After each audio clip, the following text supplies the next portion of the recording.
You're listening to the Podcast Detroit Network. Visit www.podcastdetroit.com for more information.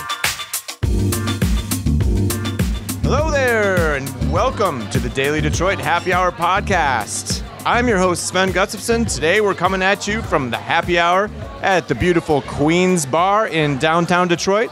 We got a great guest for you today, Drew Philp, who just came out with a new book called A $500 House in Detroit, Rebuilding an Abandoned Home and an American City. It was released April 11th and published by Scribner. Philp, you may know, he gained notoriety after penning a lengthy essay for Buzzfeed in 2014 about buying his home in the Poletown neighborhood in Detroit in 2009. And he lives there now with his dog Grashit. And Drew, nice to have you on the pod. Nice to meet you. It's great to be here. Thank you. Yeah, great. So just kind of first of all, start off with congratulations on this is your first book, and how do you feel? Thank you very much. Yeah, I feel great. I'm really glad to have it out in the world. I've been working on it for about 3 years or so since that Buzzfeed story came out, and I'm really proud of what I made. So I hope everybody reads it. Yeah, great. And you've managed to quit your day job at some point along the way, so things got to be going pretty well, I guess. Yeah, I do some other journalism stuff and some other writing. So yeah, this is my primary. Yeah, great. We'll get into that a little bit, and that's a good seg. Let's start by talking about your path to becoming a writer, and the before we get into talk about the house and everything. You grew up in Adrian, Michigan, small little town out in the country. You went to college at the University of Michigan, and you worked for the Michigan Daily, right? I did, yeah. And they really taught me how to write. That's where I really learned what to do. Well, when I went in there, I was like, I had no idea, honestly. Like, I was writing newspaper stories with only 3 paragraphs in them, like the essays I'd written in high school. And they were very kind to me, and they sat down with me and they said, okay, this is how you do this. And they really taught me how to write. From that, I got an internship at the Bakersfield, California, which is, in my opinion, one of the best small to medium-sized newspapers in the United States. It's family-owned, and they just kind of let me run wild and do whatever I wanted.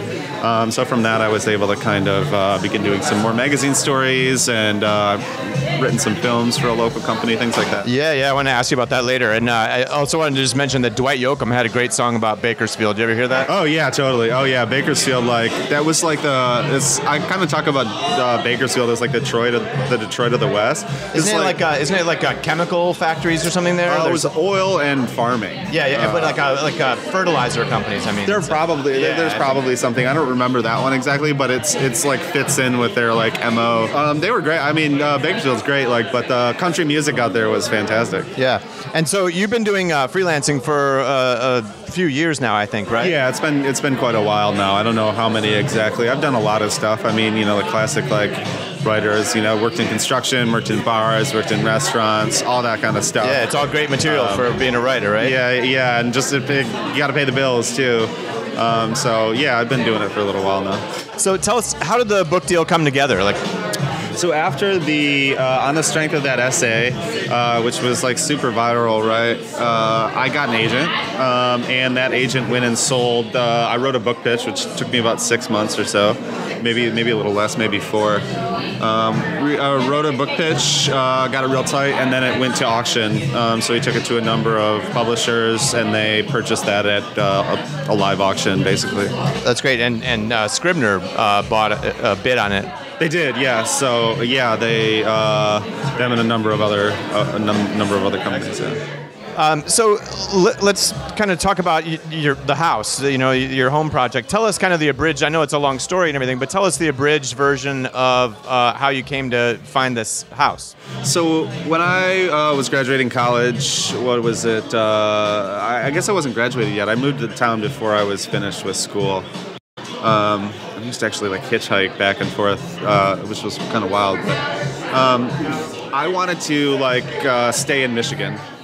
because I saw at least like half of the U of M graduates were leaving the state. And this was kind of like mid-aughts This time is frame? like 2007, 2000. Yeah. I think I actually graduated So in 2008. pretty grim time economically here. Oh yeah, certainly. And everybody was leaving the state. I come from a fairly like blue collar family, like working class family, and I felt really lucky to get the education that I did at U of M. Obviously, it's one of the best schools in the world, and I wanted to use that for something at home. So Detroit made sense. So I just kind of moved to Detroit with no friends, no job, and no money. And just tried to do it, you know. I found a job in the newspaper, actually sanding floors for $8.50 an hour. And it seemed to make sense. So, you know, like when I was doing that, I was seeing all these houses that people were buying or renovating. And I was like, hey, maybe I should try to do this too. And so I ended up moving to the Poletown neighborhood and kind of looking for a house. Like at the time, there, you know, you could throw a stone in any direction and hit an abandoned house, right? And so we would just kind of ride our bikes around. A gentleman I lived with, whose name is Will in the book. We just kind of ride our bikes around and look for stuff that looked good. You know, kind of go into the abandoned houses, see what the condition was, you know, how much stuff was stolen, and I finally found one that I was really into. So, and tell us about the house, and you know, give us the specs, how many bedrooms, and everything, but also the condition it was in when you found it. So the condition was wild. I took about 10,000 pounds of trash out of just the first floor. It had no windows, no plumbing, no electricity. There was I think I described it as a pornographic hole in the roof. It was pretty nuts on the like kind of level of abandoned houses that you can, you know, like feasibly repair. It was pretty much one of the worst. There'd been not really any big fire damage or anything like that. So, like, any idea how long it had been abandoned? It had been abandoned for at least a decade. Just kind of open to the elements. From what I can gather, what my neighbors told me, like somebody, you know, 10 years before I got it was trying to rent it out. Nobody really liked him, so, you know, he came back one day and all the windows were gone. So it had been abandoned for quite a long time. Right. So it was filled with 10,000 pounds of trash, as you mentioned. Obviously, that was the first thing you had to tackle. But then, I mean, you've got no electricity, no windows, no plumbing. Where'd you start? So I lived with a neighbor just a couple blocks away.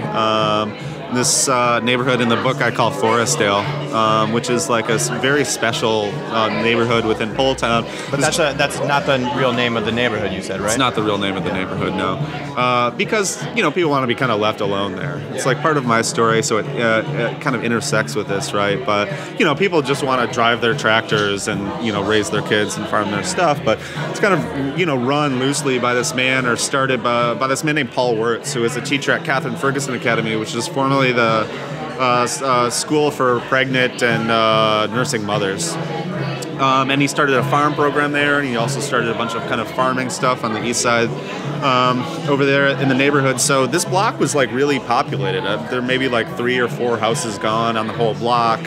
When you know, it was crazy. It's wild, like kind of what this man was able to kind of hold together. So I was staying with excuse me, I was staying with a friend there, and yeah, so I worked on the house for about a year before I actually moved in. But even when I moved in, it wasn't in that great condition. I still had no heat. I lived without heat for almost 2 years, not quite 2 years.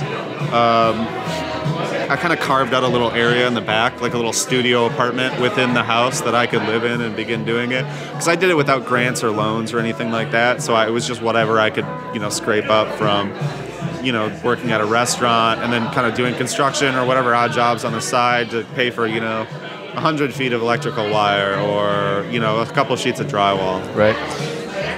You write about being hired as the only white guy in an all-black construction company. Is that where you learned everything about construction, or did you have to turn to contractors at any point? No. So the only thing I had someone do on the house was I had someone put on the roof.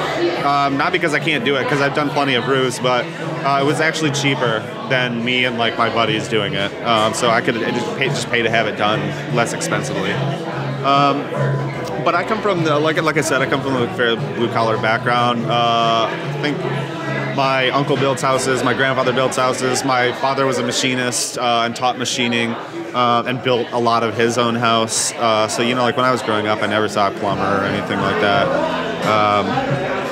So it was just kind of a natural fit. If I had a question, my dad was in my pocket and I could call him. And I'd grown up, like when I was 13 or whatever, tearing the roof off my dad's house and putting it back on. So it was a pretty natural fit. Did you salvage all the materials that you used? I mean, did you end up going to like Home Depot or something like that for some things? Oh yeah, like things like wall covering or electrical wire, you can't really find around. I mean, I guess with wall covering you could, but I bought drywall and things like that, and insulation. You can't. But a lot of the stuff I did. There's beams in the house that came from this factory down the street that looked like it had been in the bombing of Dresden. There were no walls left, kind of thing. So a lot of it is, as much as I can. My cabinets came from the Chad C. Condon School, which was torn down, which some friends of mine with the construction company kind of got us in there for, we got a day to take as much as we could. I filled my truck up with cabinets, and they just pushed it all on the ground, man. It was crazy. It was wild, this beautiful old-growth oak, and these cabinets are amazing. And they just, giant slabs of marble that, they just don't make anymore, This is beautiful carpentry, all kinds of stuff, and they just pushed it all onto the ground. We got a day. My countertops are from, I think, the old Fago factory. I think that's correct. A friend of mine pulled them out of there, and I traded them some work or some material for them at some point. It's got to be pretty cool to go around your house and go, yeah, that came from a factory, that came from an old school, and I mean, there's a lot of sort of history in your house. I mean, that's kind of the point, right? There's somewhat of an ethical concern about with the Chad C. Condon School, but I don't own this beam, I don't own this building. It's like this giant trash heap down the street. Technically, it's not mine, But on the other hand, it all gets pushed into the ground. So right, it was all gonna either rot or get thrown in a landfill or something. Right, you got to save this stuff too to kind of keep the history alive of what it was and where it goes, and they become conversation pieces, like you're saying, so we can talk about the history and what's gone on here. Sure, the Chad C. Condon School was outdated, but why couldn't we strip it of all these things first and use them somewhere else instead of just cutting down new pine trees to make this stuff? We've done it a different way that's much more surgical and thoughtful. I think, at least. So you bought the house in 2009, and when did you actually move in? Also in 2009. And then, so was the construction... Oh, excuse me, no, I guess it was... it must have been 2010, because I bought it in October 2009. It must have been 2010. Okay. And then how long did the construction, reconstruction take? Oh, it's still going on, right? Yeah, the house is stable and nice, and it's all cosmetic at this point, but the skin on the outside of the house hasn't been done. And, that's an enormous project that needs to get taken care of all at once, probably. Most of the rooms are done. I'm working on my office. The second bathroom is done. Guest bedroom is more or less done.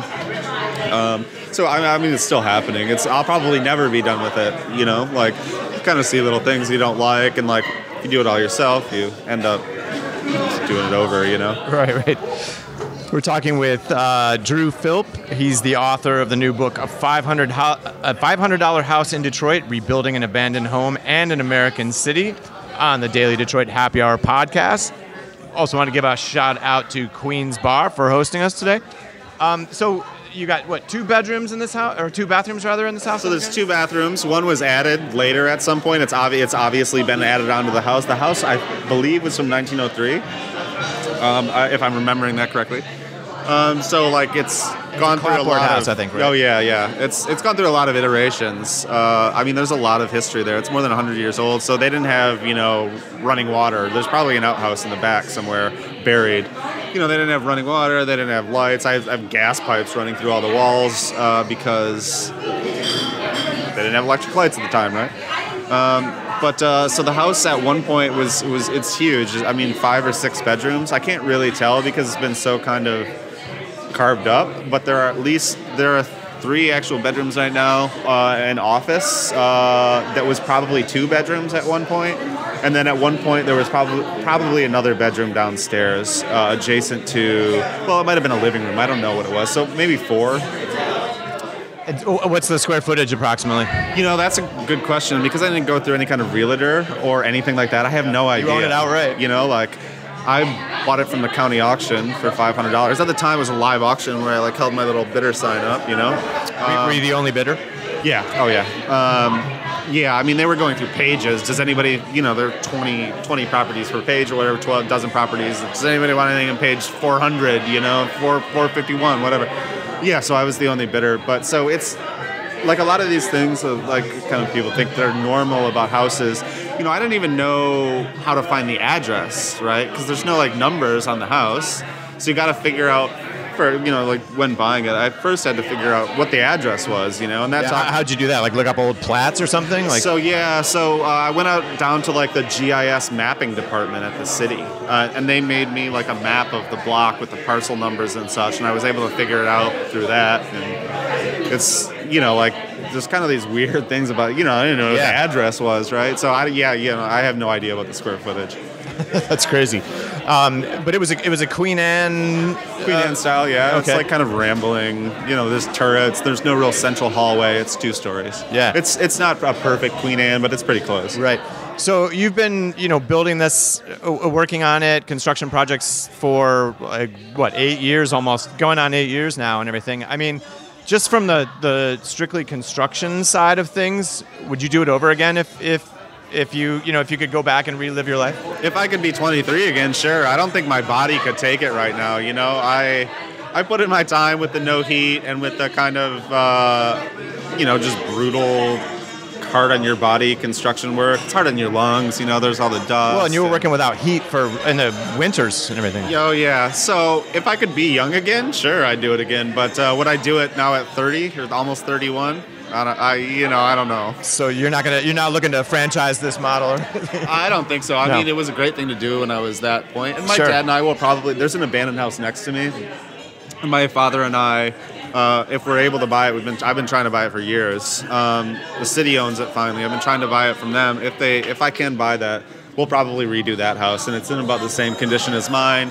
We'll rent one of the apartments out at market rate and use that to support the other apartment, which will be for like a refugee family. Oh, interesting.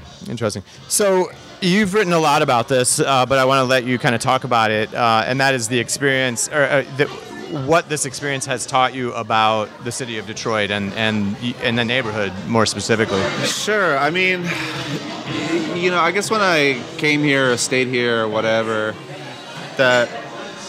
I mean, when you were in college and everything, had you spent, and growing up in Adrian especially, like, had you spent much time in the city? I hadn't spent, I mean, I was kind of a punk, right? So you'd come up to like St. Andrews for punk shows and whatnot. So I spent some time in the city, but not, you know, like not in the neighborhoods, right? I wasn't like hanging out in Pole Town for sure when I was in high school. And a lot of people in Ann Arbor didn't come to Detroit either at the time. It kind of seems strange now, but it just didn't happen. Like, these kind of 2 cities real close to each. So I had spent some time here, but when I moved in, I really like didn't know anybody. I just moved into an apartment. I think I was paying less, like $125 a month for my apartment in Midtown that didn't have a kitchen sink. It was kind of wild. So I didn't know a whole lot, but you know, like after being here for almost a decade now, it's like, man, there's 700,000 people that live in the city, and that community that I was taught is, you know, kind of has all these pathologies.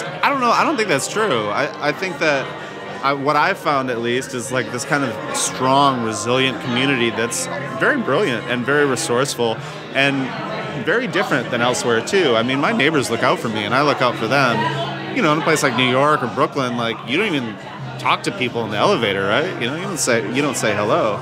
There are 700,000 people here, and they have their own ideas for what they want Detroit to become. And I think we have an incredible opportunity to make Detroit like actually into the city of the future, where things are much more equitable for people, where we still like have this kind of sense of community, and we don't go the kind of, you know, Brooklyn model where it gets too expensive for everybody, where gentrification, but also just this kind of like when everything is valued with money, right? You know, like it's so expensive, and money, you know, money is the bottom line to everything. I think we have another opportunity to kind of go in a different direction from most of America, where we where we place higher value on other things that are not dollars and cents. Has your neighborhood, Pole Town, has it changed just in the time since you've been there? It has. I mean, like I was saying, you used to be able to throw a stone in any direction and hit an abandoned house. There are not many left because of fire, because of demolitions, and because other kind of like young white people coming in and buying houses. And it's mostly white people coming in and buying houses? Yeah. Oh, yeah. It's either, like white folks coming in or kind of older or elderly people, kind of very established people in their middle age, kind of hanging on to their houses that they love very much. Many of my neighbors have owned their homes for generations in some cases, and certainly decades. So a lot of older people, and then there's a lot of old, and then kind of like new white folks moving in too. There's obviously a lot of space in the neighborhood, so it's very desirable for people that want to do farming, like to kind of do the urban farming thing. So that is happening too, but it seems like it's being, as much as possible being kind of cleaned out, so their more traditional development can come in, because I'm a bike ride from the baseball stadium, it's like a 10-minute bike ride from the baseball stadium. I can just about throw a stone into Eastern Market, so it's certainly not going to stay prairie land forever. I think there's some serious kind of investment on the way. Yeah, I know like Eastern Market has got eyes on that neighborhood for its own expansion. Among probably many other entities. And they're Eastern Market is putting money into the market right now. They got all the streets torn up and the murals in the market kind of thing. There's some serious money looking, because kind of we're the mirror image of Corktown, right? Across Woodward, it's about in the same location that Corktown or Woodbridge would be. But the housing stock isn't there like in those neighborhoods, so it seems like it's coming down the pipeline. They're demolishing all kinds of structures there now. So you talk about how there's a lot of kind of younger white people moving into some of the older homes in the neighborhood and probably fixing them up. And then you talk also about the neighborhood dynamic where, there's a lot of people who have lived there for many years, and many of them are certainly black and everything. So how is that, like, are the new people coming in, how's the dynamic working with the kind of older neighborhood? Are they integrating like smoothly? Is it...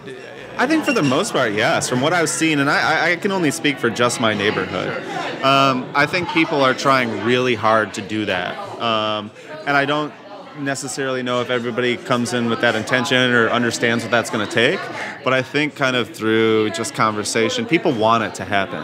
I don't know if people always know what the best way for that is to happen, but it is happening, and I'm actually like pretty relieved and feeling good about that. Like we're talking about, like people with much more societal power, using that power to keep their neighbors in their homes, Like, for example, I bought my neighbor's house from the auction and gave it back to them when their house is being foreclosed upon. So there are things like that are going on, too. I don't think anybody's really being pushed out because the neighborhood was, there were lots of houses in the neighborhood at the time. It wasn't like folks are buying people's houses. And there is a distinct amount of shaming that would happen and does happen if people attempt to do that. So it's strange, gentrification can't happen here like it can in somewhere like Brooklyn because we have so much space, right? There is this kind of cultural gentrification that's going on too. Like young white kids are getting a lot of attention and like all this, like myself included, right? So it's different. It's happening different. But I guess I'm hopeful that there is kind of room, like when you live next to somebody, when you live right next door to someone, it's hard to see them get kicked out of their house. You get to know them, Yeah. It's not just this statistic or like a black person, right? It's your neighbor. Yeah. So when in a neighborhood like yours, right, there are eyes and ears that help. Oh, yeah, absolutely. Protecting each other. Absolutely. It's a kind of symbiotic relationship, right? So I do think people are looking for ways to kind of help one another out more often than not. So I am hopeful about it. What I'm more worried about is the large money that sees an opportunity to make profit, right? Most of the people I see coming into my neighborhood are like me. They just want a place to be in the world, right? They want a home for themselves. They might want to have a little farm and like raise their kids, right? Which is what everybody in the neighborhood wants and does. The scary part is like when the big money comes in that has no conscience, that is willing to just kind of wipe everything out, like which happened with the Poletown plant. Yeah. For a thing that might not, one, benefit Detroit, and two, might not benefit anyone in the neighborhood at all. So you've written, and correct me if I'm not capturing you correctly, but that when you started out on this, you were kind of you were this young guy, fresh out of college, or not even really necessarily, and you thought, I have a chance to kind of help save Detroit or be part of the solution. Do you still sort of feel that way? In some ways it's a loaded question, right? But yes, in some ways I do. But I think that involves me amplifying the voices of people that have been here for a long time. So I think we all have a role to play. And those of us with more privilege, I think, can use that for leverage and kind of help support the community that's here in a number of ways, with money, for example, or time. But I don't see it in the same way where I'm like, hey, I'm going to come here and fix Detroit, right? That involves way more listening now, and me, supporting things other people want to do. I've only been here for like 10 years. Some people have been here literally for generations, and they probably deserve more say in what's to happen with this city, and I think we need to support those things. So I should also mention that, we're talking about your new book. You've got a book release Friday, this April 14th. So sorry if you're listening to this podcast after the date, but it's at 7 p.m. at Trinasoft. Trinasoft's 1464 Gratiot Avenue in Easter Market. Right. Great venue. We wanted to mention that. So you've also got, kind of moving away from just the house story, which is certainly very interesting on its own, but you've done a lot of other stuff. You mentioned before that you've written feature-length screenplays, essentially. For a gentleman in town, a company in town called Noggin Films, and I wrote, I think, 2 films for them that I was paid for, and they were on contract and such. And these are like, were they documentary style? No. They were like, one was a horror film, the other one was a straight-up drama. So yeah, they were, totally kind of original. Were they made into films ever, or not yet? I believe they're still trying to work on one of them now, but neither of them have been produced as of yet. Okay. Also, reading from your site, I found this really interesting. In 2016, you were an 11th Hour Food and Justice Fellow at the University of California, Berkeley, where that program was apparently run by Michael Pollan, the famous food author, the guy who wrote In Defense of Food and Eater's Companion. Tell us about that. Oh yeah, Michael Pollan is a great guy. Yeah, I've read some of his stuff. He's really interesting. I was kind of nervous to meet him or whatever because he's this towering figure in literature right now.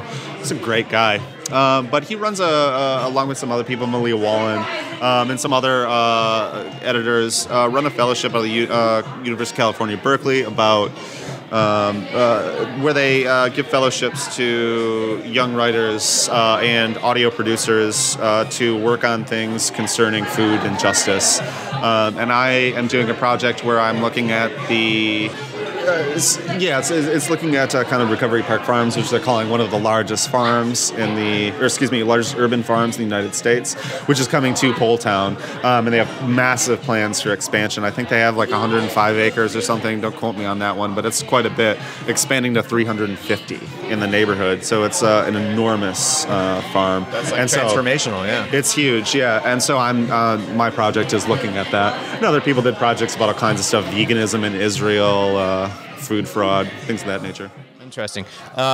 You've also hitchhiked. You mentioned, I think, hitchhiking back and forth from U of M campus to Detroit. But you've gone across the country that way. I've hitchhiked all over. Yeah. Really?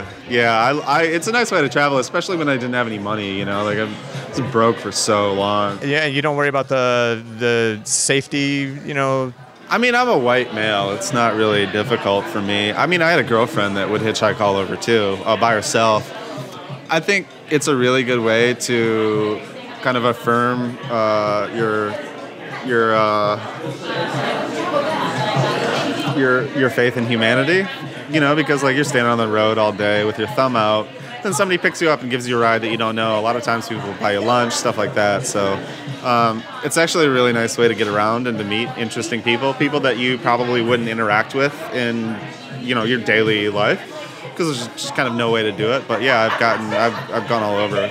I totally encourage everybody to go hitchhiking. You never had any creepy hitchhiking experiences? Not really. It's a much longer story, but there was one time I was a little bit worried, but other than that, all right. it's been pretty good. Right. So you got the book release party again Friday, 7 p.m. at Trina Softs on Gratiot in Eastern Market. What's next for you? You're freelancing all over the place, it sounds like. I'm freelancing. I am. I got some irons in the fire right now in terms of like journalism work and another book potentially, and films and stuff. So I got a lot going on. Nothing I can talk about specifically right now, but I hope you will be seeing more from me in the near future. And as do we. So, well, thanks a lot, Drew Philp, for coming on the Daily Detroit Happy Hour podcast. It's been nice to chat with you. Drew Philp is the author of the brand new book, just came out. It's called A $500 House in Detroit, Rebuilding an Abandoned Home and an American City. It's available from Scribner on Amazon or your favorite brick and mortar bookstores, which they still exist, and they're worthy of your hard-earned dollars. So that's going to do it for our show today. I'm Sven Gustafson. As always, it's been a pleasure. Don't forget to share us on your favorite social media site. Check out dailydetroit.com for more great content. And as always, be good, do good work, and take care of one another. Bye-bye.